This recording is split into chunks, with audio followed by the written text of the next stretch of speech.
మార్నింగే తొందరగా బయటికి వెళ్ళాలి. అయితే మార్నింగ్ ఇంట్లో బ్రేక్‌ఫాస్ట్ చేసుకొని బయలుదేరుతారా? లేదు అంటే వెళ్ళే దారిలో తినేద్దాం అనుకుంటారా? కామెంట్ చేసి చెప్పండి. నేనైతే ఈరోజు దోస బ్యాటర్ రెడీగా ఉంది కాబట్టి దోసలు వేసేస్తున్నాను. దోసలంటే సెట్ దోస. పిల్లలు తింటే ఇది బెస్ట్. కొంచెం క్వాంటిటీ ఎక్కువ వెళ్తుంది. సాఫ్ట్‌గా ఉంటుంది. తొందరగా కూడా అయిపోతుంది. మనం కూడా దోసలు వేసుకొని కూర్చోక్కర్లేదు. ఫస్ట్ నేను రెడీ అయిపోయి బ్రేక్‌ఫాస్ట్ అయితే రెడీ చేసేస్తున్నాను. ఈలోపు శ్రీకాంత్ పిల్లలకి హెడ్ బాత్ చేయిస్తున్నారు. స్కూల్‌కెళ్ళిన పిల్లలకి ఆబ్వియస్‌గా పేర్లవి కొంచెం ఉంటాయి.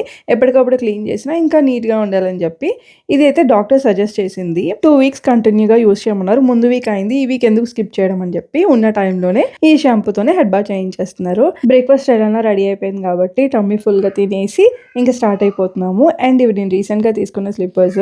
మామూలుగా బ్రాడ్ ఫుట్ ఉండే వాళ్ళకి తొందరగా స్లిప్పర్స్ సెట్ అవ్వవు. అండ్ నేను చాలా చూసి నాకు ఇవైతే చాలా బాగా నచ్చాయి అండ్ కంఫర్ట్‌గా అనిపించాయి. అందుకు షేర్ చేస్తున్నాను. అండ్ మోస్ట్లీ అన్ని డ్రెసెస్ మీదకి సెట్ అయిపోతాయి. అండ్ లుక్ వైస్ కూడా చాలా బాగున్నాయి. అండ్ మేము ఎక్కడికి వెళ్తున్నాం అనేది చెప్పలేదు కదా. సో మా ఫ్రెండ్స్ ఇంటికి వెళ్తున్నాం అనమాట. 2 డేస్ హాలిడేస్ వచ్చాయి. వాళ్ళని రమ్మంటే తిరిగి మమ్మల్ని రమ్మన్నారు. మరి మీరు వీకెండ్ ఎలా స్పెండ్ చేశారు? కామెంట్ చేయండి.